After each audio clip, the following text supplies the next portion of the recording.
Halo guys, selamat datang di Garasi Drift. Di video kali ini gue excited banget karena kita akan nge-review temennya BRZiko yang konsepnya berbeda, budgetnya berbeda, setupnya berbeda, yaitu Subaru BRZ dengan kode BRZ lah dari ASC Monster Drift, yang bisa dibilang saat ini adalah mobil drift termahal.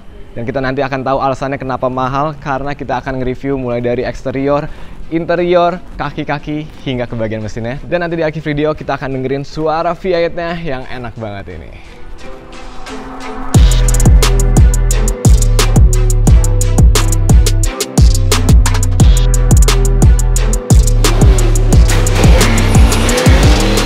Suatu kehormatan, akhirnya Garasi Drift bisa nge-review BRZ ini. So thank you so much untuk BTX selaku head modifikatornya udah meminjamkan mobilnya. Thank you juga untuk Obel selaku owner dan juga drifter dari mobil ini, yang kemarin baru aja juara 3 di Drift Kings. Drift Kings ini adalah event internasional yang baru aja diselenggarakan di Indonesia. Ada drifter-drifter internasional kayak Daigo Saito dan lain-lainnya. Dan Obel berhasil juara 3 pakai mobil barunya ini. So, ini adalah prestasi yang membanggakan banget pastinya. Congratulations. Dan karena itu, menurut gue ini adalah mobil yang worth to review karena modifikasinya ini proper banget. Partsnya bisa dibilang parts yang paling mentok kanan dibanding sama BRZiko. Mungkin BRZiko itu budgetnya sepertiganya budget mobil ini. Jadi pembahasan di video kali ini akan excited banget karena parts-partsnya ini kita bisa lihat satu persatu parts mahal-mahal. Dan sebelum kita bahas lebih detail mengenai modifikasinya, gue akan jelasin dulu mobilnya. So ini mobil keduanya Obel. Pertama Obel tuh pakai E36, dan karena Obel lumayan berprestasi di kelas New Gen, akhirnya dari tim ASC Monster Drift memutuskan untuk bikin mobil yang lebih proper lagi untuk dipakai Obel ngedrift. Dan ini dia mobil keduanya, yaitu Subaru BRZ 2024, sama seperti BRZiko. Dan kenapa mereka memutuskan untuk pilih BRZ ini? Karena kurang lebih konsep yang dijalanin sama ASC Monster Drift nih kurang lebih sama kayak BRZiko. Kita pengen mobilnya itu kompetitif, mobilnya reliable, dan juga mobilnya good looking. Jadi itu dia kenapa mereka memutuskan untuk pilih BRZ. Karena kalau untuk saat ini nih BRZ juga partsnya banyak banget.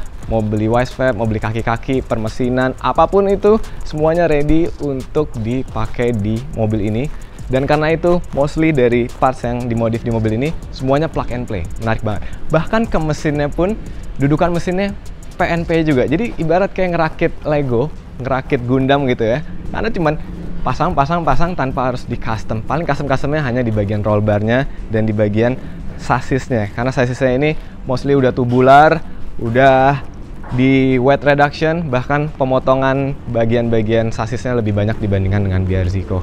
Dan sebelum kita bahas sasisnya, kita lihat eksteriornya dulu ya. So untuk body kitnya ini menggunakan Rocket Bunny atau Pandem yang untuk sementara doang, karena sebenarnya Mas BTX mau bodinya itu pakai M-Gen, tapi M-Gen-nya itu belum sampai. So yang ready di Indonesia adanya cuman Pandem ini, dan akhirnya untuk sementara dipasang dulu Pandemnya karena ini mobil bener-bener baru jadi langsung dipakai drifting di acara drifting yang tadi gue sempat bahas. Untuk sementara pakai ini, tapi nanti mungkin pas IDS 2025 kita akan lihat mobilnya udah pakai body kit M-Gen. Dan selain Rocket Bunny, untuk bagian kap mesin udah pakai karbon, bagian pintu udah pakai karbon, bagian bagasi juga pakai karbon. Dan yang menariknya, untuk bagian fender belakangnya ini, biasanya Rocket Bunny kan cuman bagian bawahnya ya, fibernya tuh di bagian bawah. Tapi kali ini untuk di BRZ-nya Obel, fendernya, fibernya mulai dari atas. Jadi kemarin dipotong sasisnya, mulai dari sini dipotong, jadi melompong banget belakangnya dan dibikin fiber baru. Biar apa? Pastinya biar lebih enteng lagi. Dan kalau nabrak nih, amit-amit nabrak, tinggal ganti bagian fibernya aja. Sasisnya aman, nggak kena, nggak bakal bengkok, karena yang ketabrak ya fibernya. So, ya mungkin BRZ kalau ada waktu gue mau giniin juga. Nah untuk lampu juga udah diganti pakai pas aftermarket yang keren banget kalau nyala, lampu sennya jalan gitu. Dan mungkin itu aja untuk modifikasi di bagian eksteriornya. Oh, ada yang tinggalan tadi, pemilihan warna. Warnanya ini menggunakan Marina Bay dari Bell Coat Paint yang emang Obel pilih langsung dikombinasiin dengan livery dari ASC Monster Drift ini. Nah, liverynya ini kalau lihat secara langsung bagus banget karena dia pakai bahan yang chrome gitu, ada titik-titiknya. Jadi kelihatannya tuh dari segala arah warnanya akan beda-beda. Dan sekarang langsung aja kita lihat bagian kaki-kakinya. Menarik juga untuk dibahas karena mobil ini menggunakan Wisevap Angle Kit V2 untuk bagian depan, sama kayak di BRZ Co. Bedanya di setupnya aja. Kalau gue itu setup yang casternya maju banget ke depan, kalau ini casternya mendekati mobil standar. Suspensinya juga beda, ini menggunakan Öhlins One Way dan dikombinasiin sama BBKP Racing yang setupnya ini berbeda. Nanti kita akan bahas di bagian interior karena sistem pengeremannya ini diperuntukkan untuk drifting banget. Lanjut, untuk velgnya sendiri ini menggunakan TE37 untuk bagian depan dengan ban GT radial yang pastinya enak banget untuk dipakai drifting, enteng, forge. Tapi ini adalah velg sementara doang karena nantinya mobil ini akan menggunakan velg custom dengan ET yang sesuai untuk body kit M-Gang. Jadi nanti kalau kalian lihat mobil ini akan berbeda banget dari velgnya, body kitnya udah diganti. Tapi untuk sementara setup seperti ini bagi gue udah proper banget untuk dipakai drifting. Bahkan Obel aja udah bisa langsung juara untuk di event pertama mobil ini. Ini suatu miracle sih menurut gue. Mobilnya baru jadi, bisa langsung dipakai juara di event internasional. Nah, seperti di bagian depan, kaki-kaki belakang juga menggunakan Wisevap Drop Knuckle Kit. Jadi semuanya itu udah warna biru yang dikombinasiin dengan suspensi Öhlins juga yang udah di setup langsung oleh Mas Along, drifter profesional juga dari Malaysia yang udah berpengalaman untuk bangun BRZ atau 86 seperti ini. Jadi makanya setupnya itu udah langsung enak walaupun mobilnya baru jadi. Tapi sama seperti di bagian depan, nanti velgnya pun juga akan diganti, velg custom yang nanti cocok untuk dipakai di body kit M-Gang. Dan kalau kalian perhatiin, ada yang nggak biasa di setup mobil drift untuk di mobil ini. Karena bagian BBK-nya, bagian kalipernya ini cuma satu. Biasanya kalau di drifting tuh dual kaliper, satu untuk rem tangan, satu untuk rem kaki. Tapi berbeda di mobil ini, karena yang tadi gue bilang, settingan remnya rada sedikit berbeda untuk menyesuaikan kebutuhannya si drifternya itu sendiri. Sekarang langsung aja kita lihat trunk setupnya. Jadi untuk bagian bagasi ini, sasis belakangnya udah dipotong semua, diganti dengan tubular yang gunanya itu untuk bagian pendongkrakan, bagian dudukan, bumper, dan juga dudukan buat si radiator yang gede banget ini, merek MRX, yang kemarin gue sempat ngobrol sama Mas BTX, ini katanya radiator yang lumayan bagus karena sih temperaturnya abis dipakai drifting tuh konstan di 85-an. Sementara biasanya kalau di drifting temperatur standar itu di antara 90 Celcius sampai 100 Celcius. Di mobil ini paling tinggi itu di 85. Menarik banget karena bensin yang dipakai di mobil ini pun juga bensin yang bisa dibilang bensin mahal. Nah, ngomong-ngomong soal bensin, untuk bagian tangki bensinnya ini udah di custom juga di bagian belakang menggunakan in-tank surge tank dari merek Radium yang biasa dipakai di drifter-drifter luar, yang bisa dibilang untuk setup fuel pump ini udah yang paling propernya.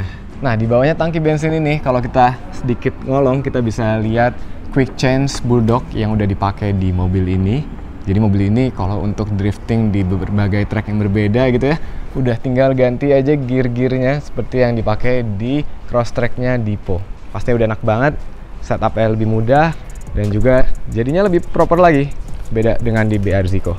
Dan sekarang langsung aja kita lihat bagian interiornya. Nah, layaknya di mobil drift pasti dalemannya udah roll bar, tapi ini roll barnya istimewa banget, 6 titik dengan desain yang bikin dalamnya itu lega. Dan gak cuma roll bar aja, mobilnya juga udah di reinforce segala sasisnya, mulai dari sasis bagian dalam hingga ke bagian permesinan sampai ke bagasinya udah di reinforce semua. Jadi pastinya sangat agile untuk dipakai drifting. Nah, yang gue suka dari mobil ini, bagian interiornya tuh simple ya, nggak banyak pernak-perniknya, tapi semua fungsional. Salah satunya bagian dashboardnya ini udah langsung diganti pakai dashboard karbon yang simple banget, bentuknya minimalis, tapi kayak ini karbon dari dashboard 86 atau BRZ yang lama. Bentuknya mirip sama yang lama, bukan yang udah facelift. Dan dari setupnya sendiri juga kalian bisa lihat simple banget. Di sini ada cut off. Ada tombol-tombol yang simple, kalau mau nyalain mobil tinggal pencet ini, kalau mau nyalain anti-lag tinggal pencet ini. Nanti kita akan cobain anti-lagnya walaupun ini mobilnya NAS, tapi ada fitur anti-lag yang bikin ada tembak-tembakan di bagian knalpot straight cut-nya itu. Dan yang menarik untuk di bagian dash display-nya ini gede banget, udah kayak di mobil-mobil zaman now ya. Ini di sini kita bisa lihat RPM-nya, gigi berapa, temperatur, oil temp, terus juga fuel pressure, pokoknya segala informasi yang kita butuhkan udah lengkap di satu layar gede ini. Dan di sini ada komunitasnya si Obel nih. Dia minta dibahas, namanya Indonesia Sim Series. Teman-temannya Obel main simulator bareng di komunitas ini. Mantap. Dan untuk setirnya ini menarik banget, setir kolaborasi antara Vertex bersama Invia, merek Indonesia, yang gripnya pastinya enak banget untuk dipakai drifting. Udah pakai quick change juga, and then rem tangannya pun juga enak. Ini rem tangan Tonka yang reverse, jadi bagian master remnya ada di bagian depan, di bagian dalam dashboardnya. So bagian sini benar-benar simple, cuman ada perkabelan-perkabelan yang perlu aja. Dan yang paling menarik menurut gua ada di bagian gearboxnya. Ini gearboxnya menggunakan Samsonite 5-speed sequential. Kalau mau ganti gigi tinggal tarik ke belakang, kalau mau turunin tinggal ke depan. Jadi pastinya untuk dipakai drifting sangat-sangat enak. Ini mobil nggak perlu pusing bikin edge pattern, ini udah cetak, cetak, cetak. Pokoknya menarik banget deh bagian interiornya. Ada yang menarik juga, jadi Mas BTX nggak cuma mikirin seberapa kencang mobilnya, seberapa proper, tapi juga mikirin safety-nya. Karena di belakang ada fitur FIA Fire Suppression System, yang mana si Fire Suppression System ini dapat langsung madamin api. Misalnya ada api di mesin atau di interior atau di bagasi, tinggal secara otomatis dia langsung semprot biar apinya padam. Canggih banget. Tapi tetap ada juga APAR karena ini sesuai regulasi. Dan pokoknya lumayan canggih ini mobil. Untuk bagian ini aja kameranya lumayan canggih nih. Ini ada kamera yang kalau direkam itu bisa langsung nyambung ke bagian ECU-nya. Jadi telemetri data seperti speed, RPM, segalanya bisa langsung kelihatan di videonya. Menarik banget. Kalian bisa lihat di Instagramnya Obel. And then untuk ECU-nya sendiri ini menggunakan link ECU yang emang proper banget untuk dipakai di mobil-mobil balap. Dan terakhir untuk di bagian interior, joknya ini menggunakan Bright Zero VS bahan karbon yang kalau didudukin enak empuk ya. Dan kalau dilihat tuh tipis banget karena ini bahannya karbon, pastinya enteng juga, enak dipakainya, dan ya bisa dibilang lumayan proper untuk dipakai di mobil drifting. Dilengkapi juga dengan harness OMP 6 titik untuk bagian driver maupun di bagian passenger. Pokoknya untuk bagian dalam ya seperti mobil drift pada umumnya, tapi bedanya speknya mentok kanan semua. Contohnya ini si sequential ini enak banget pastinya untuk dipakai drifting. Dan sekarang langsung aja kita bahas bagian paling menarik di mobil ini, yaitu bagian mesin V8 LS3 nya. Dan gue suka banget sama setup permesinannya, karena biasanya mesin V8 itu kan tinggi ya intake-nya, jadi bagian kap mesin harus dipotong, bahkan ada yang bikin gundukannya gitu, kurang estetik kalau dilihat. Tapi di mobil ini karena intake-nya ini pakai intake Harrop yang simple, si cutout buat si kap mesinnya kecil banget, dan karbon ketemu karbon gitu, jadi bener-bener minimalis walaupun V8 tapi nggak kelihatan kayak V8. Itu yang gue suka di mobil ini. Dan sekarang langsung aja kita lihat bagian mesinnya, karena ini adalah parts yang bisa dibilang paling mahal di mobil ini. Ini dia LS3 full build by Golon.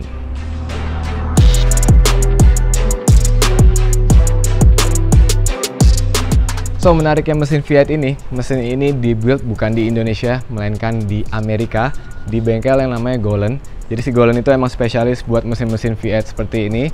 Dibikin di sana, dan pas udah jadi, udah di dyno juga di sana, langsung dikirim ke sini. Pas kemarin di dyno di sana itu horsepower di engine-nya sekitar 720 horsepower NA. Dan ketika dipasang di mobil ini, pas di dyno, on wheel-nya itu sekitar 480 horsepower dengan torsi 580 Nm. Mantep banget untuk ukuran mobil NA, ini bisa dibilang mesin yang kencang, yang dengan angka segitu bagi gua udah cukup untuk dipakai drifting di Indonesia, bahkan lebih dari cukup. Intinya kalau mau ngedrift di track gede atau di track kecil pun, mobil ini capable pastinya, dan pastinya reliable karena modifikasinya ini udah didesain sedemikian rupa untuk bikin mesinnya awet. Bahkan kemarin pas dyno aja belum dimaksimalin, RPM-nya itu masih ditahan di RPM 6000-an, walaupun sebenarnya mesin ini bisa di RPM 8000. Tapi ntar kalau misalnya lagi mau kompetitif banget, mungkin bisa di open tuh cut-nya jadi di RPM 8000, dan pastinya itu bakal jadi kenceng banget dan enak banget untuk dipakai drifting karena nggak ada turbo lag-nya. Namanya mesin NA gitu ya, kalau digas ya udah RPM-nya langsung naik. Itu dia kenapa banyak di Indonesia bahkan di luar negeri yang udah mulai beralih dari mesin turbo ke mesin V8 seperti ini. Kalau gue sendiri, karena gue suka yang namanya suara 2JZ, suara mobil turbo, gue lebih prefer untuk pakai mesin turbo. Tapi kalau untuk kenyamanan sebenarnya lebih nyaman mesin V8 seperti ini. Nah sekarang kita lihat lebih detail aja untuk bagian mesinnya. Jadi tadi kita udah sempat bahas untuk bagian intake-nya ini menggunakan Harrop yang nggak ada filternya, langsung anginnya masuk. Tapi ntar next katanya mau dikasih filter biar lebih aman udara di dalamnya. Dan yang menarik untuk dibahas juga, bagian coilnya ini ada di bagian luarnya mesin. 4 biji ditaruh sini, 4 biji ditaruh sana, biar mungkin kalau troubleshoot akan lebih mudah, lebih accessible. Dan kalau kita lihat exhaustnya ini juga menarik banget, karena ini mesin V8, jadi exhaustnya ada di bagian kiri dan bagian kanan, dan masing-masing sisi itu udah langsung straight cut knalpotnya ke bagian belakang. Makanya suaranya bisa enak banget, dan nanti kita bakal dengar kok suaranya kayak gimana. Dan seperti yang tadi gue bilang di awal, mobil ini semua partsnya itu plug and play, salah satunya di bagian dudukan mesinnya. Dudukan mesinnya ini dari HGK, yang udah tinggal pasang aja, tinggal las ke bagian samping sasis. Jadi udah nggak ada dudukan mesin ke bagian subframe. Si engine mountingnya udah langsung ke samping sasis, tinggal pasang aja. Pokoknya ini mantep banget modifikasinya. Kalau dilihat tuh enak gitu ya, simple, nggak banyak pernak-pernik, tapi bisa dibilang reliable. Kenapa reliable juga? Karena udah pakai yang namanya dry sump merek Daily. Dry sumpnya ini lumayan compact ya, kecil, jadi bisa ditaruh sini, ditaruh bagian depan. Karena kan nggak ada intercooler juga, jadi bagian depannya tuh lumayan luasa. Dan nggak cuma dari sama aja, bagian depannya juga ada oil cooler yang bentuknya lumayan besar ya, oil coolernya ini. Kalau dilihat dari depan tuh, orang mungkin ngiranya itu intercooler, padahal itu adalah oil cooler. Dan terakhir untuk di bagian ruang mesin yang menurut gue menarik untuk dibahas adalah bagian tubular depannya ini. Jadi bagian sasis depannya udah dipotong semua juga, diganti dengan pipa-pipa simple yang lebih praktis dan disamain dengan dudukan-dudukan yang ada sebelumnya. Jadi pipanya ini buat dudukan buat lampu juga, buat bumper juga, dan buat perintilan lainnya yang ada di bagian mesin.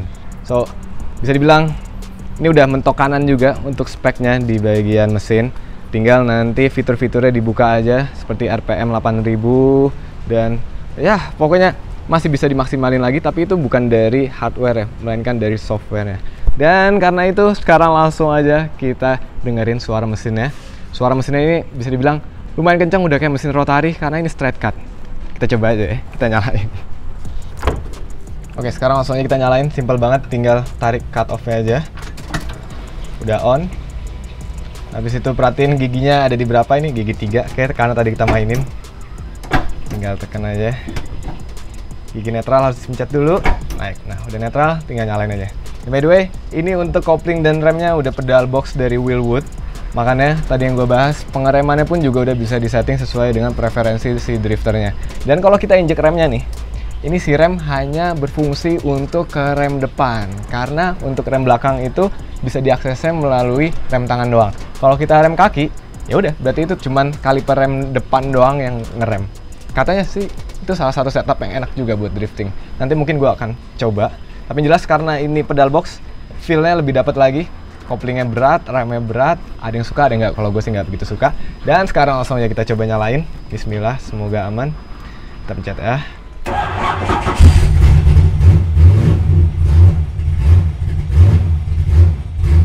Suara idle-nya aja kenceng banget karena straight cut dan juga karena NA. Ini baru suara idle nih. Sekarang kita tunggu aja mesinnya lumayan panas. Habis itu kita coba untuk rev sampai ke RPM 6000. Habis itu kita coba pakai fitur anti lag ya.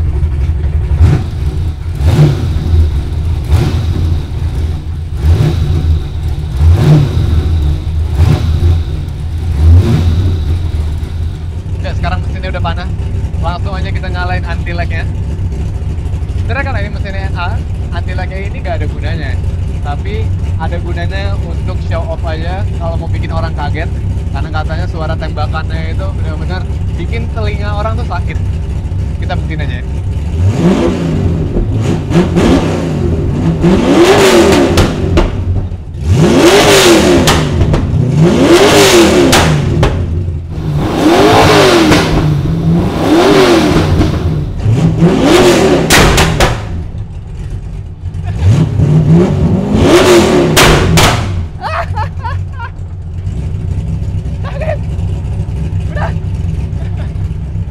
Oke, udahan dulu kita dengerin suaranya karena kuping gua dan kuping videographer udah lumayan sakit. Anti lag-nya ini bener-bener tembakannya tuh mungkin tetangga gua nyangkanya lagi ada teroris kali ya. Karena udah kayak tembakan senapan gitu suaranya. Dan setelah gua mereview total mobil ini, gue bener-bener appreciate dengan level modifikasinya.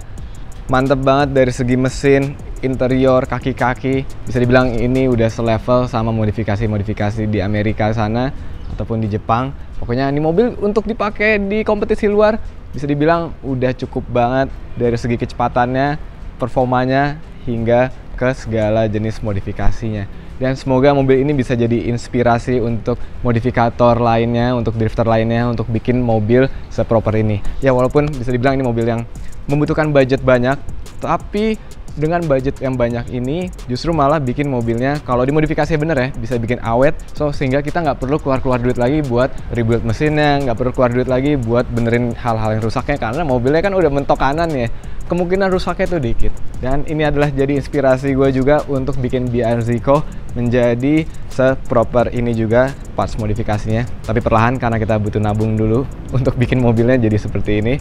Dan mungkin gitu aja untuk video kali ini. Thank you so much bagi kalian udah nonton. Next episode kita akan ngedrift bareng, kita akan latihan bareng bersama Obel antara BRZilla ini dengan BRZ-Co. It's gonna be exciting video, so stay tuned, keep driving safe, and goodbye.